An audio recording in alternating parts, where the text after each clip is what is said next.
U2's fifth studio album, The Joshua Tree, released in 1987, is one of the band's finest moments and their biggest selling album with over 25 million copies sold. Blending rock, blues and gospel influences, the album's themes of searching and introspection are evident in songs like With or Without You and I Still Haven't Found What I'm Looking For. The sound is both expansive while somehow remaining intimate and very much at odds with the sounds coming from the rest of the music world at that time. It was in January 1986, following the Unforgettable Fire tour, that the band started getting material together for what would eventually become the Joshua Tree, and their travels across America were instrumental in forming a direction for the album's theme. The southwest of America in particular became their muse, as they developed a fascination with the vast landscapes and the literature of the writers who lived there, with the initial idea for the title of the album actually being Desert Songs and The Two Americas. Although The Edge and Bono would always be laying down demos of almost completely formed ideas, a lot of the material would also be worked out as a band all together playing in a room. The particular place they chose for these initial sessions was Moat House, a Georgian mansion located south of Dublin.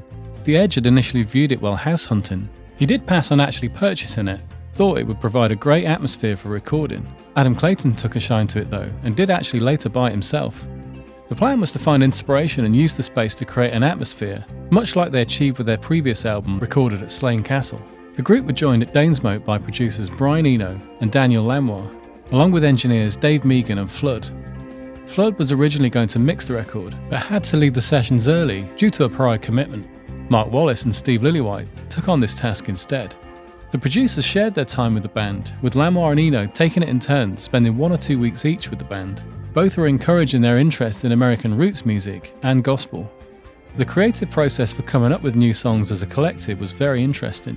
Often they would just experiment with moods or grooves and try and find something interesting sonically that they would then use as a jumping off point for further investigation. For this they would have the tape rolling just in case they could capture some magic. One of the ploys Eno would use would be to have his Yamaha DX7 synthesizer going with a new sounding program as a form of inspiration. Eno was a huge DX7 fan and was famously one of the few producers around who could actually program it.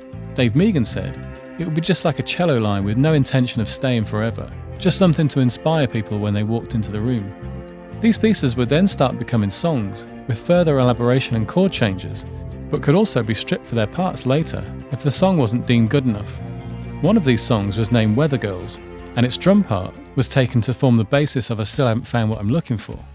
So even though the initial song was abandoned, it was still a very important part of the writing process.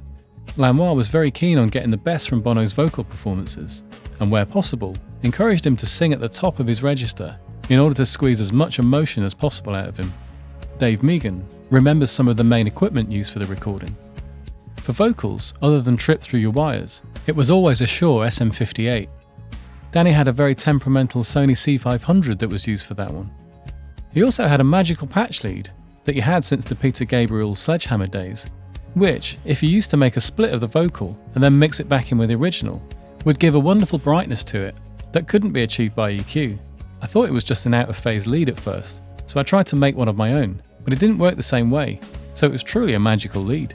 The reverbs and delays were Yamaha SPX90s, a Lexicon 224XL, AMS RMX16, a Ventide H3000, Lexicon PCM70, and a couple of Korg SD3000s, which I loved. Also at Windmill Lane, there was an old Sony digital reverb unit, which was beautiful sounding. Also, we used one of the rooms in Edge's house as a real echo chamber. The console was an SSL at Windmill Lane, and an AMEC 2500 used at Adam and Edge's houses. The tape machines were Atari MTR-90s. We had the usual collection of compressors for the time, 1176s and some DBX 160s, and for mixing, Summit Audio loaned us both a compressor and an EQ, which I exclusively used on Bono's vocals. Edge's main guitars included his 70s Fender Stratocaster, which had an older body, a one-piece maple neck, and Damasio FS1 at the bridge, and a standard Fender pickup for neck and middle position. The Yamaha AE200 was used to overdub the solo on In God's Country. This guitar was featured on the 1987 Rolling Stone magazine cover. He also used the Infinite Sustain guitar that Michael Brook had developed. Edge used his Infinite guitar in With or Without You. The EBow has a similar effect, but the disadvantage of the EBow is that it's either on or off, whereas the Infinite guitar gives you all the midpoints between no sustain and infinite sustain. His main amp was the Vox AC30, with the Fender Tweed Deluxe also being used. For the famous delay effects, the TC Electronics 2290s were used, along with a Korg SD3000. The TC2290s were likely used on the famous delay lines on Where the Streets Have No Name. He would use 2 amps for this, splitting the signal into both. It seems to be fairly unclear what Adam Clayton and Larry Mullen were using at the time, but it's likely from photographs that Adam was predominantly using his Fender Precision Bass into an Ampeg SVT amp, with Larry using one of his many Yamaha drum kits. The band found Dane's Moat to have a very creative atmosphere, but according to The Edge, they just couldn't settle in. The large drawing room with a tall ceiling and wooden floors created an ear-splitting drum sound that caused issues for the group.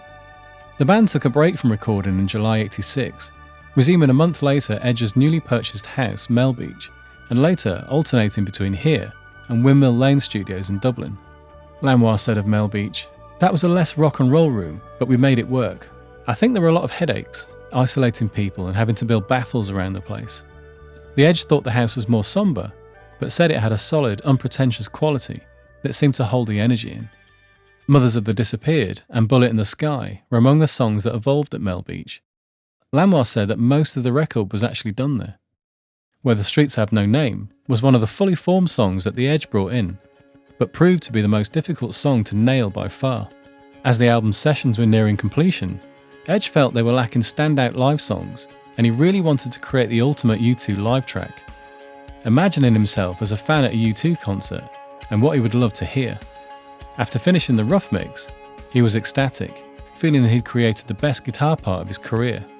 With no one around to share the demo, he remembers celebrating by dancing and punching the air.